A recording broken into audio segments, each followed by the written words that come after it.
Hello everyone, good morning, welcome back to my channel. বনুর birthday ছিল 19 তারিখে, কিন্তু বাংলা মাসে 18 তারিখে পড়ায় আমাদের বার্থডে সেদিন থেকে স্টার্ট হয়ে যায়। সেলিব্রেশন করা। দেখো যার বার্থডে সেই কিন্তু সাজগোজ করাচ্ছে একদম কেকগুলোকে। সাজগোজ আর কি, ওই তো ক্যান্ডেল লাগানো। জানো তো এই ক্যান্ডেলটা আগের বারের ওর বার্থডেতে আনা, সেইটা দিয়েই এইবার চলে যাচ্ছে। ফার্স্ট অফ অল ওর তো 19 তারিখ জন্মদিন, আর এই বছর ওর 19 বছর পূরণ হলো। যাই হোক, মেয়ে আমাদের কদিন পরে 20 হয়ে যাবে। তারপর জানো এখানে কি হয়েছে, বদ্দা জ্বালিয়েছে ক্যান্ডেল, আর বোনও তো বুঝতে পারিনি প্রতিবার একটা কেকই কাটা হয়। এবার যেহেতু দুটো কেক, ও কি করেছে ভুলে তো ওই কেকটাকে নিভিয়ে দিয়েছে বদ্দাকে। তারপরে আবারও ক্যান্ডেল জ্বালাতে হয়েছিল। তারপর আমাদের কেক কাটিং শুরু হলো।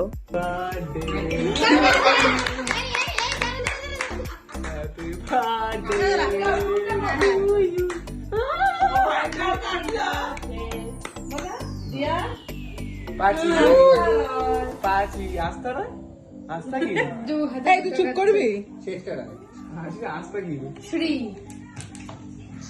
বললাম কেউ কিন্তু বললো না, আমরা এক পিস কেক বেশি ওটাই খাও না।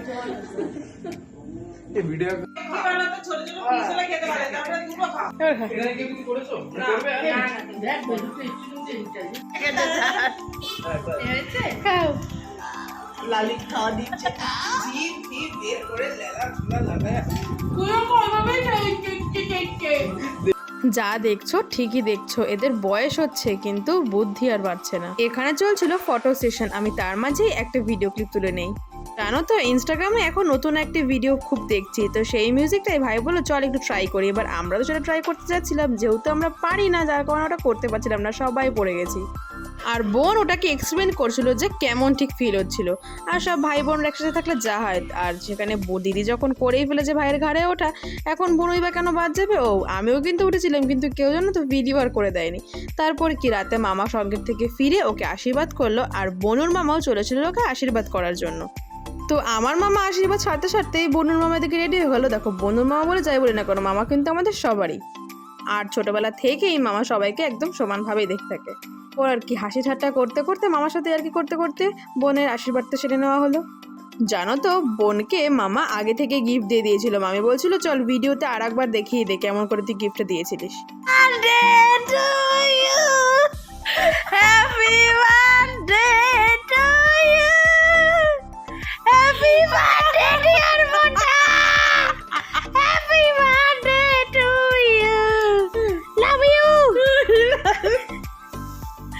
দেখছিস 12টায় গান করেছি।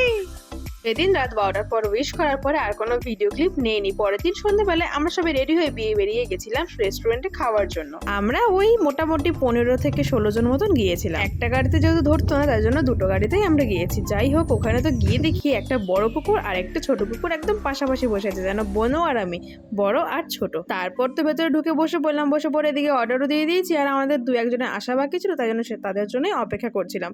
আর এদিকে ইতিমধ্যেই আমাদের সব খাবার অর্ডার দেওয়া কমপ্লিট, আর এদিকে সবকিছু খাবার চলেও এসেছে। তোমাদেরকে একে একে বলছি কি কি আমরা ঠিক অর্ডার করেছিলাম। প্রথমে দিয়েছিলাম স্কুইড। আমি কিন্তু গাইস প্রথম এই স্কুইড ট্রাই করছি। এর আগে আমি কখনো স্কুইড খাইনি জানো তো, কিন্তু খেতে কিন্তু বেশ ভালো লেগেছে আমার। ওই রাজনন্দিনীতে গেলেই আমি প্রায়শই কোরিয়ান চিকেনটা খেয়ে থাকি। এবার জানো তো কোরিয়ান ফিশ ট্রাই করেছিলাম। কোরিয়ান চিকেনের মতনই এই কোরিয়ান ফিশটাও বেশ ভালো ছিল খেতে, আর খুব ফ্রেশ ছিল ভেটকি মাছটা। এখন তোমরা ভাবতেই পারো ভেটকি মাছ কোথা থেকে আসলো, আসলে এই কোরিয়ান ফিশটা ভেটকি মাছ দিয়ে তৈরি।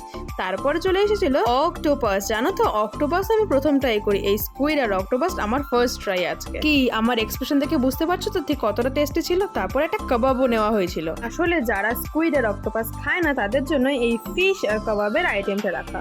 আমি যেহেতু সব খাই তাই আমার নিজেরটাও আমি খেয়েছি এবং ওদেরটাতেও ভাগ বসিয়েছি। এতক্ষণ পর্যন্ত যা যা খেয়েছি বেশ ভালো ছিল, কিন্তু এই চিকেনটা বড্ড ড্রাই ছিল, আমার মোটামুটি লেগেছে। এবার হচ্ছে আমরা মেন কোর্সে সবাই অর্ডার দিলাম। আমি কি অর্ডার দিয়েছি তোমরা কি গেস করতে পারছো? আমি কিন্তু বিরিয়ানি এবার অর্ডার দেইনি, কারণ আমার খুব মিক্সড ফ্রাইড রাইস খেতে ইচ্ছা করছিল। কথাটা একটু অবাক করা হলেও এটাই সত্যি। খেয়েছিলাম মিক্সড ফ্রাইড রাইস, তার সাথে একটা চিকেন ছিল, সেটার নামটা আমার ঠিক মনে মনে নেই।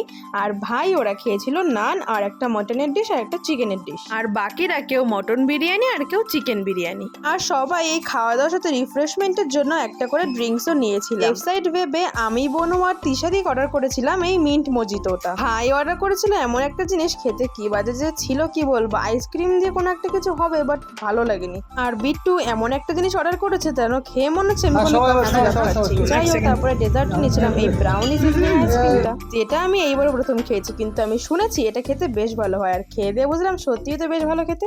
এখন তো আমাদের প্রচুর খাওয়া দাওয়া হয়ে গেছে, এখন আমরা চলে যাচ্ছি বাড়িতে। আর ভিডিওটা কেমন লাগলো সেটা অবশ্যই আমাকে কমেন্ট করে জানিও। দেখা হবে খুব তাড়াতাড়ি নতুন আরেকটি ব্লগে, ততক্ষণের জন্য টাটা।